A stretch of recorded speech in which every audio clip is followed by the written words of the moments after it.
영미 문학을 대표 작품들을 거론하다 보면 자주 등장하는 작품이죠. 모비딕이라는 소설이 있습니다. 이 내용을 보면 그 안에 이 악명 높은 흰 고래가 등장을 하죠. 수 없는 사람들 사상자를 냈고 그리고 많은 배들을 뒤집어 엎어버린 이 전설적인 흰 고래가 등장합니다. 그 고래의 이름이 바로 모비딕입니다. 우리말로 굳이 얘기하자면 유치해지죠. 큰 놈 뭐 이런 거예요. 뭐 대물 이렇게도 말할 수 있을 것 같습니다. 근데 그 안에는 이 모비딕을 향한 복수심이 이글이글 타오르는 바로 이 주인공이 등장하죠. 에이헤브 선장입니다. 과거에 이 모비딕을 만나서 다리 한쪽을 잃어버린 이 사람은 이 복수심을 늘 잊지 않으려고 고래 뼈로 의족을 만들어서 그렇게 살아갑니다. 그리고 선원들을 자꾸 동화시키면서 이 대물 모비딕을 찾는 그런 항해를 멈추지 않는 것이죠. 뭐 인도양, 뭐 희망봉도 돌고 그리고 뭐 대서양, 태평양 참 허무해 보이는 그런 고래를 향한 복수심을 가지고 달리던 그였거든요. 그리고 선원들마저도 어떠한 상처가 없어도 이 안에 정복 욕심이 있습니다. 바로 이 피코드호라는 이 배의 이름이 있는데 이 배 이름은 바로 백인들에게 대항하다가 처음으로 전멸당한 그 인디언 부족의 이름이거든요. 그 이름을 배 이름으로 쓰는 거 보면 다들 정복에 눈이 멀었어요. 그리고 복수심에 또 눈이 멀었습니다. 그렇게 그러나 의미 없어 보이는 허무한 이 항해가 계속되다가 누군가가 외치죠. 모비딕이다! 발견했습니다. 누가 먼저 할 것 없이 작사를 막 꽂습니다. 정신없이 싸웠습니다. 얼마나 힘이 센지 사흘 동안 싸웁니다. 그런데 이 선장이 정신 차리고 최선을 다해 싸워오는데 정신 차려 보면 선원들이 그 힘에 져서 물에 빠져 죽기도 하고 하면서 다 목숨을 잃었어요. 그러나 포기할 수 없습니다. 여기까지 온 것 작은 배에 갈아타서라도 계속 작살세례를 합니다. 결국 명중시키죠. 그러나 그것에 놀랬던 이 고래가 막 올라서면서 그 힘에 딸려 밧줄이 그 선장의 목을 감고 계속 끌려가서 결국 비참한 최후를 맞이합니다. 비극입니다. 이 소설이 우리에게 주는 내용들이 참 많지만 그 가운데에 우리가 귀담아 들어야 되는 아주 중요한 한 문장이 있습니다. 이 소설 안에 정신 차리고 때마다 이 광기 어린 선원들과 선장에게 바른 소리하며 아주 진정시켰던 이 사람의 말입니다. 이 사람의 이름은 스타벅이에요. 꾸준히 사람들의 마음을 진정시켜서인지 거기서 좋은 향기를 내서인지 바로 이 사람의 이름을 가지고 하워드 슐츠가 또 세계적인 커피 체인점 스타벅스를 만들었다고 말합니다. 저는 이전에는 스타벅스가 무슨 별 이런 건 줄 알았거든요.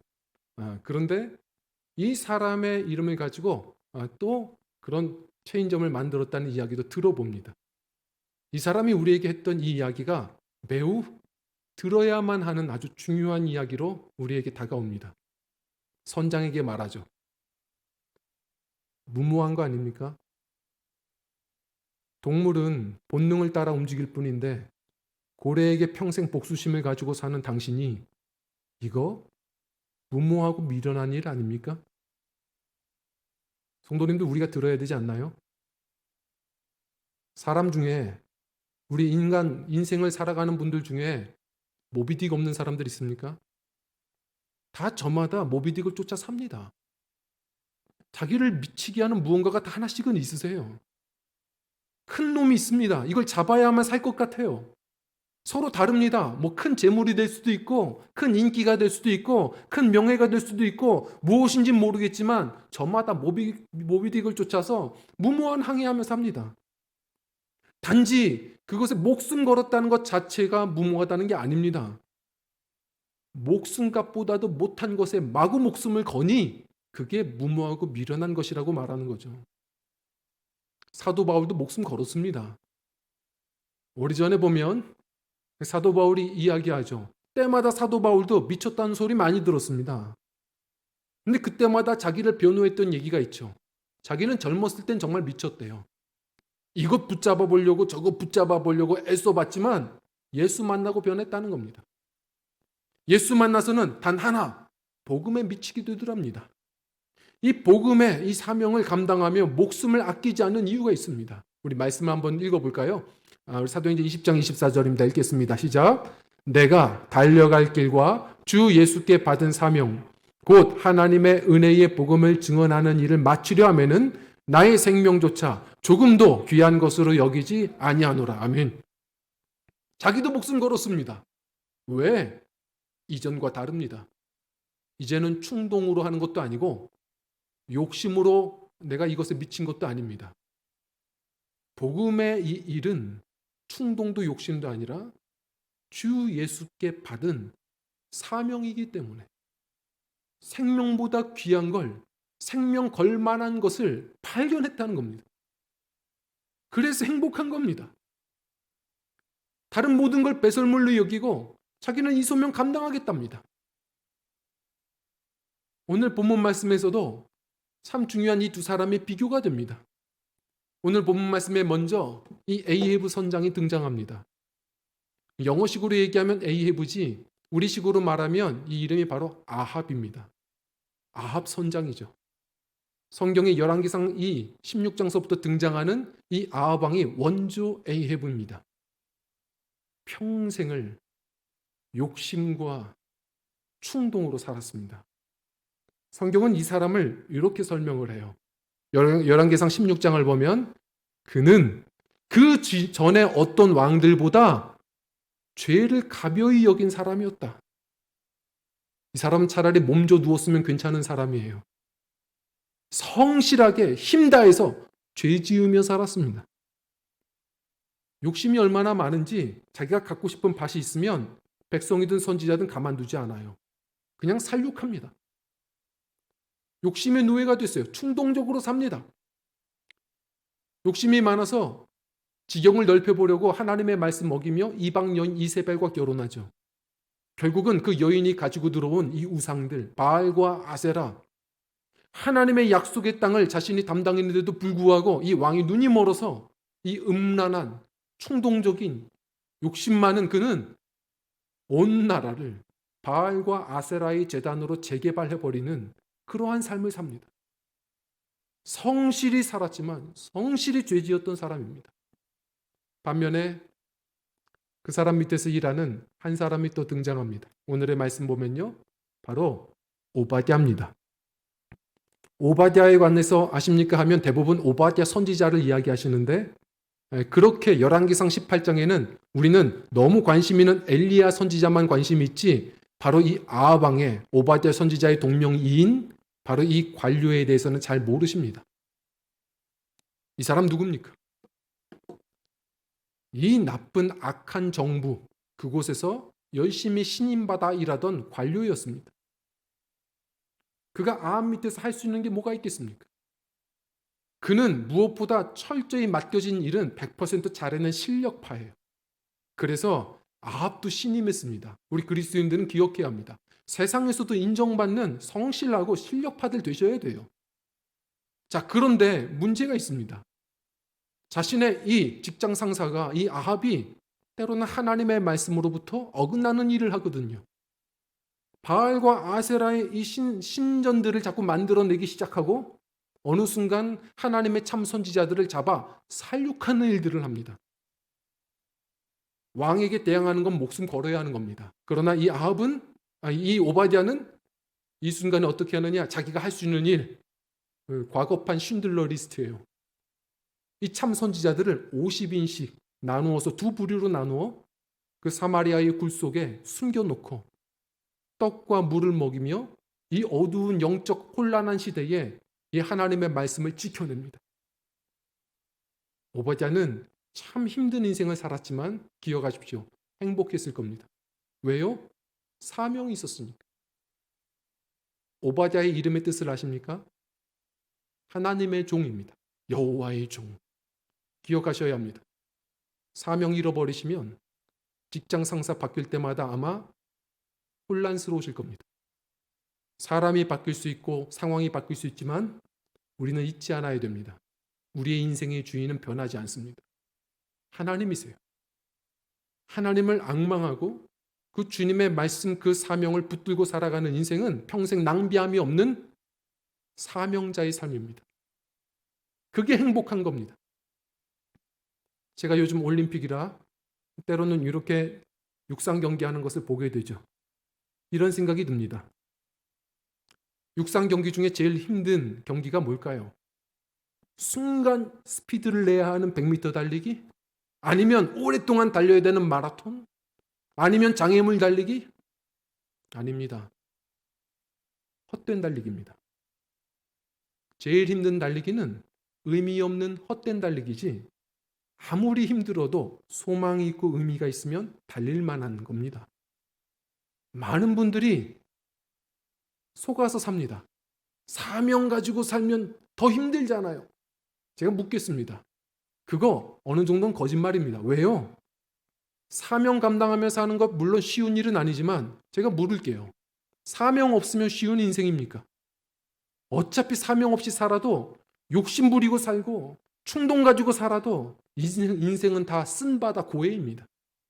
이 어려운 인생 속의 광야 인생 중에 하나님이 주의 백성들에게 주신 행복의 선물이 있어요. 그게 바로 살아야 될 이유, 사명인 겁니다. 그리스도인들은 다 복음의 사명 맡은 자예요. 주님의 증인으로 부름받은 사람들입니다.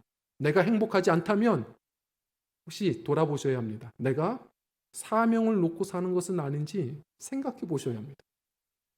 제가 정리해서 이야기를 하죠. 사명이 우리에게 축복인 이유가 있는 겁니다. 자, 그 첫 번째는 우리 함께 읽겠습니다. 시작.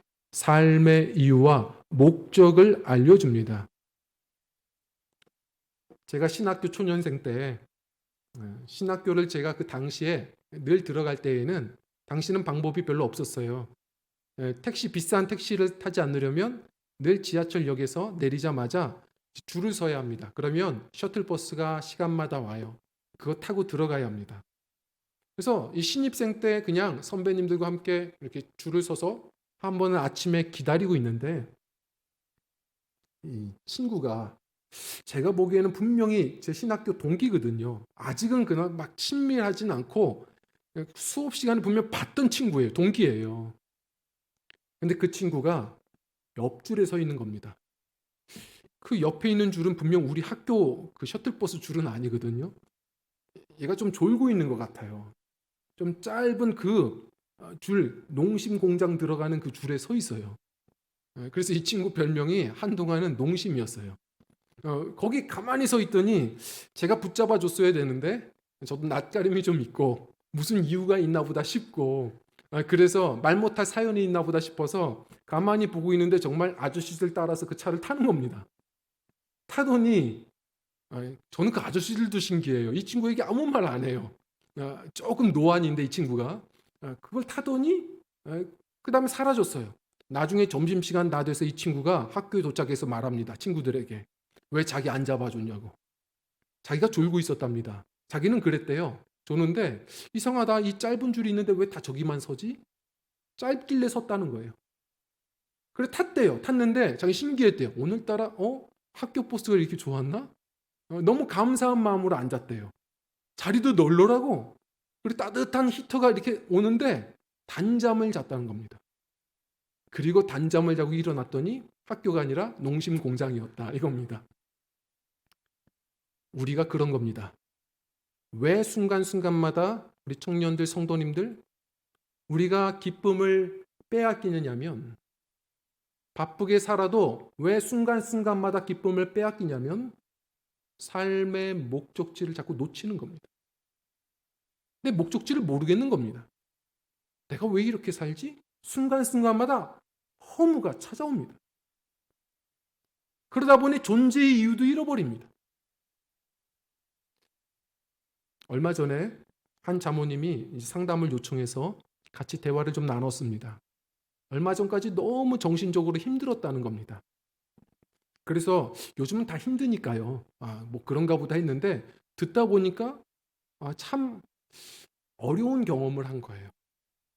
무슨 일이 있었는가 이게 물어봤더니 가정에서 그날도 평범하게 집안 살림을 하고 있는데 쾅 소리가 나더래요. 그래서 화분이 뭐가 떨어졌나? 이 아파트에서 뭐가 떨어졌나? 사고가 밑에 났나? 뭐 바위가 떨어지는 소리 같은 게 나서 밖에를 이렇게 봤는데 화분도 아니고 바위도 아니고 사람이 떨어진 거예요. 호기심이 생겨서 계속 봤답니다. 한참을 보고 나서 끝난 줄 알았는데 많은 생각이 찾아오더라는 거예요. 저분은 무슨 힘든 일이 있었길래 저런 선택을 해야만 됐었던 것일까? 결국은 뭐가 찾아오죠? 나도 힘든데 이런 메뉴를 가지고 있는 사람들도 있구나. 여러 우울함과 슬픔과 불안함이 너무 정신을 힘들게 하더라는 겁니다. 물론 저도 같이 이제 기도해주고 그랬지만 그래도 희망찬 것은 그래도 며칠 전에 많이 해결된 사건이 있었답니다. 그래서 어떤 사건이냐 그랬더니 뭐 대단한 사건은 아니고 자녀를 봤다는 거예요. 이게 키우는 자녀를 보는데 거기서 많이 그래도 일어날 힘을 얻었답니다. 왜? 살아야 될 이유가 있구나. 내가 지금 담당해야 될 사명이 있구나. 성도님들, 사명은 하나님이 우리를 불편하게 하려고 주신 게 아닙니다. 가장 먼저 큰 축복은 내게 주신 거예요. 삶의 존재 이유예요. 목적입니다. 붙드는 자들이 승리하는 겁니다. 제가 가끔은요, 이단교회에 갔다가 오신 분들 이렇게 이야기를 들어다 보면 그때마다 공통점이 있습니다. 이단교회에 갔다가 오신 분들은 늘 얘기하죠. 불평이 있죠. 왜냐하면 뭐라고 하냐면 이단교회 가면 되게 잘해준다는 거예요. 들으라고 하는 얘기죠. 우리 교회는 잘 안 해주니까. 우리 교회 성도님들을 얼마나 이렇게 복음적인지, 얼마나 믿음이 좋은지 새로 새 신자가 와도 주님께 맡기시잖아요. 근데 사실 이단 교회는 사람들이 다 달라붙어서 얼마나 그 한 사람에게 집중해 주는지 몰라요. 제가 그래서 물어봤어요. 어떻게 해주냐고. 그랬더니 밥을 사주고 선물해주고 뭐 그런 것도 하지만 그게 자신들에게는 행복한 게 아니었답니다. 어떤 게 이렇게 한대요. 작전이 다 있는 거죠. 그분들은 철저해요. 예를 들어 벽에 못을 하나 박아달라고. 그러면 박아주는 거 어렵지 않으니까 박잖아요. 그러면 다들 한답니다. 세상에 이렇게 못을 잘 박는 분은 처음 봤다. 우리 교회 정말 필요하신 분이라. 저는 거기서 배운 게 있어요. 우리가 살아가는데 기쁨을 얻는 가장 큰 위로는 누군가의 칭찬, 뭐 어떤 축복, 사랑, 다른 걸 떠나서 내가 필요한 사람이라는 것을 알게 해주는 일입니다. 우리가 인생 속에서 존재의 이유와 목적을 얻는 것은 사명이에요. 하나님이 나 같은 사람을 그 일을 할 수 있는 사람으로 인정해 주셨기에 맡겨주신 거구나. 사명 붙드는 자들이 오늘도 길을 잃지 않습니다. 오늘도 기쁨 놓치지 않습니다. 우리는 살아가야 될 이유가 있습니다. 그리고 소망이 있는 그 목적지가 있습니다. 하나님이 그래서 우리에게 주신 그 축복이 사명입니다. 기억하십시오. 가장 행복하게 사는 것은요, 근사하게 사는 게 아닙니다. 정신 차려야 합니다. 근사하게 사는 게 아니라 합당하게 사는 겁니다. 우리를 만드신 분, 부르신 분이 있는 겁니다. 그분이 우리를 나중에 만났을 때 책망하시지 않고 꼭 우리는 칭찬 들을 수 있는 주의 종들 될 수 있도록 합당하게 사셔야 합니다. 에베소서 말씀대로 우리를 창조하시고 예수 이름으로 부르신 이유가 있답니다. 뭐요? 선한 일을 위하여. 바울 사도는 그걸 찾고서 복음을 위해 달려간 겁니다. 정신 차려야 합니다. 그렇지 않으면 결국 열심히 살았는데 내 삶을 돌아보니 평생을 내가 선한 싸움을 한 게 아니라 추한 싸움뿐이었구나. 후회할지도 모릅니다. 욕심과 충동이 아니라 내게 주신 복음의 사명 붙들고 세월을 낭비하지 않는 승리하는 사명자들, 저와 성도님들 되시기를 원합니다. 그 사명은 축복입니다. 왜요? 우리 두 번째입니다. 우리 함께 읽겠습니다. 시작. 비교의 함정에서 벗어나게 합니다. 그 지긋지긋한 비교의 함정에서부터 벗어나게 하는 것, 그게 사명입니다. 어떻게 하면 비교의식에서 벗어나죠? 비교의식을 벗어나게 하는 것은 사명의식이에요. 오늘 본문 말씀의 오바댜를 보십시오. 우리 같으면 또 비교할걸요? 하나님 왜 저에게는 엘리야와 같은 그런 말씀의 능력을 안 주셔서, 그런 영적인 능력을 안 주셔서 이렇게 초라하게 살게 합니까? 바로 이 악한 정부, 이런 직장 상사 주셔서 왜 이렇게 저를 힘들게 합니까? 그러나 사명을 찾은 자들은 그렇지 않습니다. 오바댜는 능력의 선지자 엘리야가 할 수 없는 일을 할 수 있었던 사람입니다. 열왕기상 18장 하면 갈멜산 전투만 생각하시죠. 그 전투, 그 영적인 부흥, 승리를 이루게 한 그 무대를 만든 사람이 오바댜예요. 선지자들을 먹이고 살리고 아합과 이 엘리야 사이에서 목숨 걸어서 서로를 조우시키고. 다 목회자만 필요한 것도 아닙니다. 오늘날 이 시대는 더욱더 삶의 설교자들이 필요합니다. 오바댜들이 정말 많이 필요합니다. 비교의 함정에서 벗어나셔야 합니다. 우리 모두가 단 하나, 이 역할 저 역할이 다른 것뿐이지 모두가 다 여호와의 종들, 복음의 일꾼들인 겁니다. 그 일을 위해서 다양한 역할이 필요한 것뿐입니다. 제가 사명에 대해서 얘기할 때마다 청년들, 학생들 자주 하는 질문이 이런 거예요. 목사님, 그러면 어떤 직업을 가지면 좀 좋을까요? 다시 얘기합니다. 직업이 아닙니다. 직업은 사명이 아니에요. 직업은 바뀔 수도 있습니다. 제가 예를 들어서 무슨 일로 설교 강단에 올라가지 못한다면, 혹 목회를 멈춰야 되는 어떤 순간들이 온다면 제 사명이 끝날까요? 저는 어느 자리에서든 가정에서라도 예배할 거고, 하나님이 제게 주신 은사 또한 사용할 것이고, 저 복음의 사명 감당할 겁니다. 직업은 바뀔 수 있는 겁니다. 그러나 사명은 바뀌지 않습니다. 예를 들어서 이렇게 설명드리면 편합니다. 이 강대상에 못이 하나 또 튀어나왔습니다. 그러면 하나님이 내게 주신 사명을 주시겠죠. 야, 거기 있는 못 박아라. 이게 사명인 겁니다. 그러면 저는 먼저 시도하겠죠. 망치를 찾을 거예요. 목수가 되어서 못 박는 것도 훈련해 보겠죠. 그런데 망치가 없네요. 그럼 사명이 끝나나요? 그렇지 않습니다. 석공이 되어서 벽돌 골라다가 벽돌로 박으면 되는 겁니다. 벽돌이 깨지면요. 그러면 벽돌이 깨지면 후회할 것도 없고 실망할 것도 없습니다. 핸드폰 꺼내다가 그걸로 또 박아보면 됩니다. 그것도 깨져버리면요. 뭐 복싱 배워서 주먹에 피 나더라도 그걸로도 박으면 되는 겁니다. 사명은 그런 겁니다. 우리가 나이가 들어서 직장 잃어버리면 그러면은 주의 사명 안 감당할 건가요? 아닙니다. 직장은 바뀌고 직업은 잃어도 계속해서 이 복음의 소명은 주님 나라 갈 때까지 감당해야 됩니다.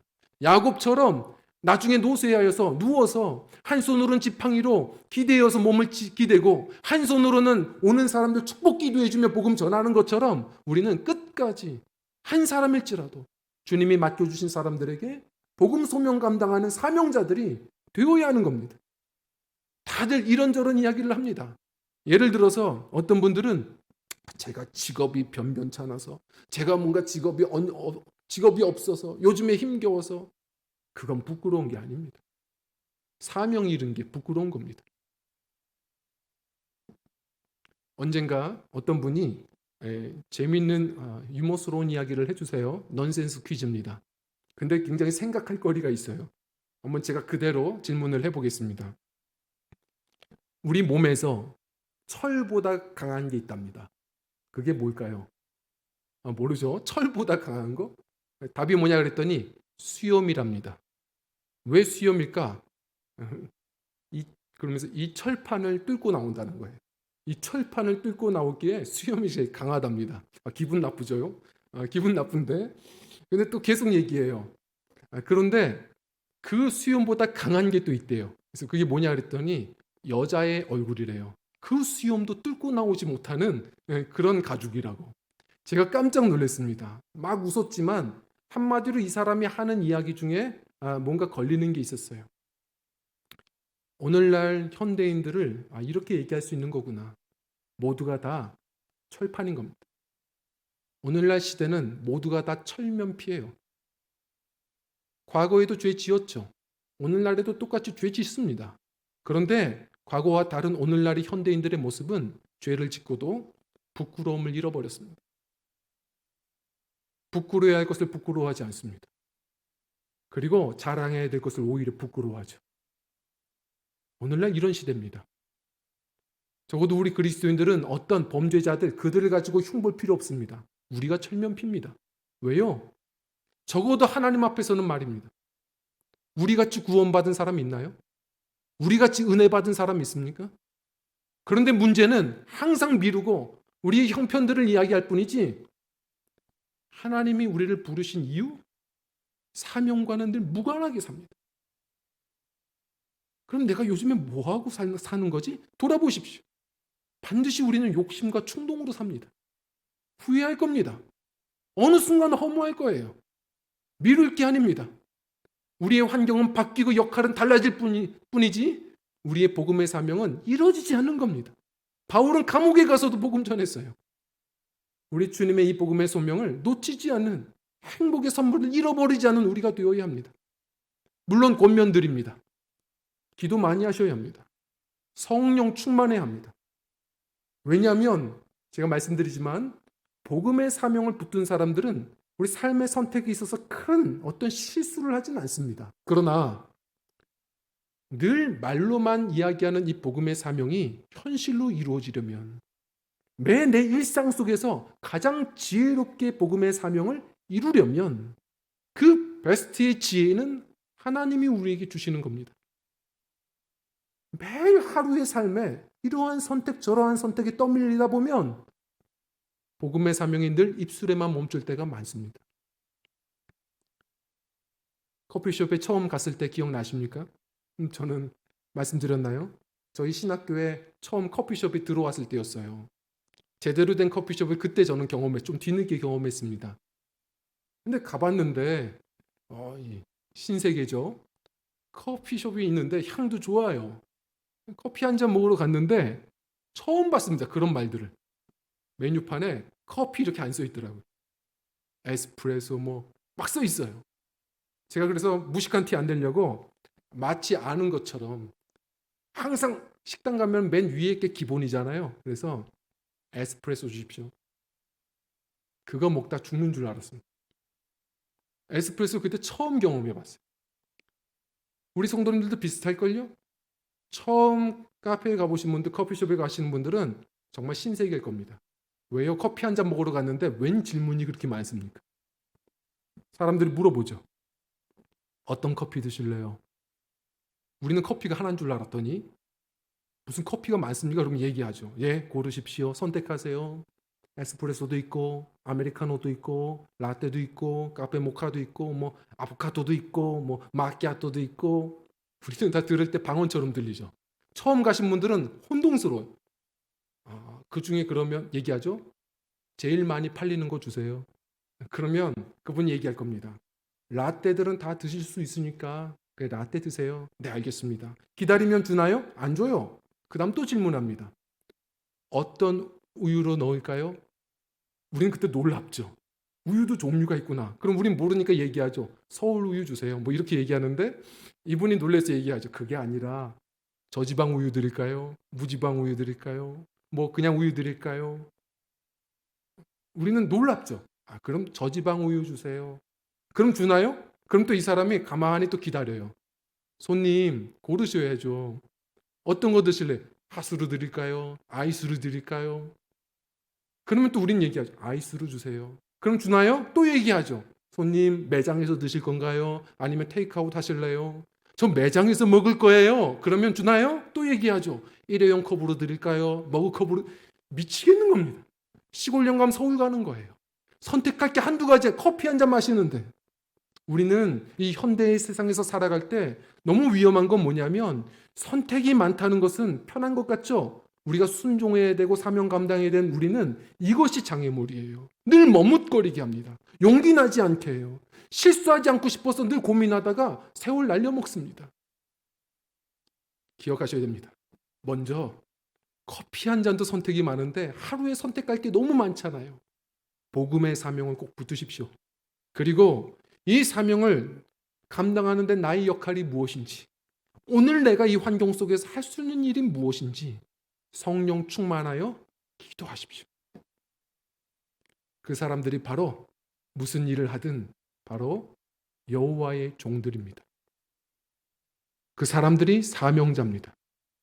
성경은 이야기합니다. 에베소서 5장 15절부터 16절 읽겠습니다. 시작. 그런즉 너희가 어떻게 행할 것을 자세히 주의하여 지혜 없는 자 같이 말고 오직 지혜 있는 자 같이 하여 세월을 아끼라. 때가 악하니라. 아멘.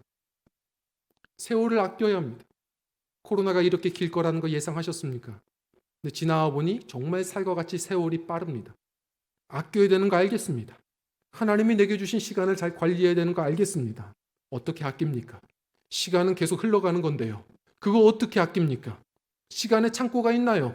시간 은행이 있나요? 어떻게 아낍니까? 그런 말이 아닙니다. 여기서 이 세월은 바로 하나님이 주시는 어떤 기회들입니다. 매 순간 흘러가는 것 같지만 때마다 내게 주시는 복된 기회들이 있습니다. 그것을 어떻게 분별하여 우리가 그것을 붙드나요? 그 말씀 이후에 17절 뭐라고 말하죠? 하나님의 뜻을, 우리가 지혜 있는 자들은 주님의 뜻을 분별해야 된다. 그러니까 어떻게 분별하나요? 18절에 드디어 이야기하죠. 술 취하지 마라.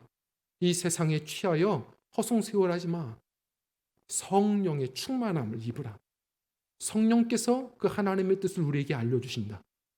성령께서 너가 해야 할 일을, 그 사명을 분명히 해주신다. 그것이 세월을 아끼는 것이다. 열심히 사는 것만이 시간 아끼는 게 아닙니다. 우리 청년들, 성도님들, 하나님이 오늘의 삶의 예배로 받으시려면 오늘 이 복음의 사명 멈춤 없이 잘 감당해야 하고, 그러려면 그 순간에도 용기를 주시고 지혜를 주시는 성령님께 의탁하고 기도해야 합니다. 날마다 그리 순종할 수 있는 믿음이었으면 좋겠습니다. 그래서 결국 시간 지났더니 바울사도가 뭐라고 합니까? 선한 싸움을 다 싸웠다. 우리도 그래야 되지 않겠습니까? 평생 살았는데 보니까 내 인생 평생 추한 싸움이었다. 얼마나 부끄럽습니까? 우리 성령께 붙들려 소명 잘 감당하셔서 우리 하나님께서 인정해 주신 귀한 사명자들, 이 시대의 오바자들, 주님이 기뻐하시는 우리 복된 시간의 청지기들, 우리 저와 성도님들의 신앙의 여정이 되기를 간절히 부탁을 드립니다. 우리 말씀을 정리합니다. 오늘 우리가 도입 명상을 보면 에릭 리델이라는 사람이 등장했습니다. 저는 이런 사람 보면 많이 부끄럽습니다. 이 사람이야말로 평생 사명자였습니다. 그는 선수 시절에는 실력파, 누구보다 훈련 많이 했고 온 믿지 않은 사람들에게도 본이 되는 그런 나라를 대표하는 운동선수. 주일에는 그러나 예배 드릴 겁니다. 말하며 믿음의 사람들을 경종을 울렸던, 깨워줬던 사람. 그런 훌륭했던 크리스천 선수였어요. 그러나 그 선수로부터 은퇴한 다음부터는 사명이 끝났나요? 사명은 변하지 않습니다. 직업이 바뀔 뿐이지. 그래서 이 사람은 그 뒤로 곧장 하나님께서 부르신 곳을 기도하고 찾아서 중국 선교사로 오히려 헌신하여 뛰어나갑니다. 전문 선교사가 되었고, 그러다가 포로 수용소에 갇힌 신세가 되었어요. 끝났나요? 아니요. 그곳에서 많은 사람들이 나중에 간증했죠.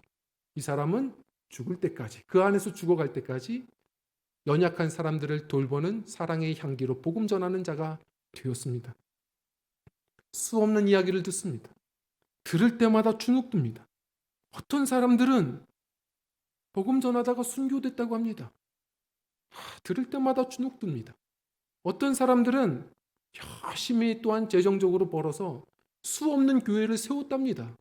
들으면 주눅듭니다. 어떤 사람들은 온 세계 곳곳을 돌아다니며 많은 또한 교회들을 섬겼다고 합니다. 그것 들으면 또 주눅듭니다. 성도님들, 우린 매 순간 주눅듭니다. 그러나 기억해야 합니다.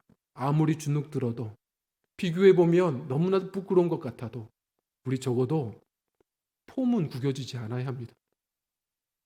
우리도 그리스도인입니다. 우리도 복음의 사명 맡은 자입니다. 이런 환경, 저런 형편 주님이 아실 겁니다. 여러 이유가 있을지라도 그 환경 비교해보면 우리는 이것에도 매여 있고 이것 때문에도 못하는 경우가 많지만 적어도 그 순간에 미룰 수 없는 그 한 사람, 내가 복음의 사명 감당해야 될 작은 그 역할, 하나님이 우리에게 맡기신 바가 있습니다.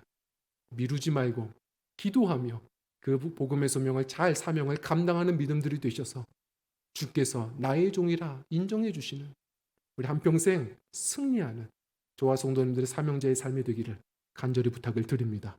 우리 함께 찬양하고 기도하는 시간 갖겠습니다.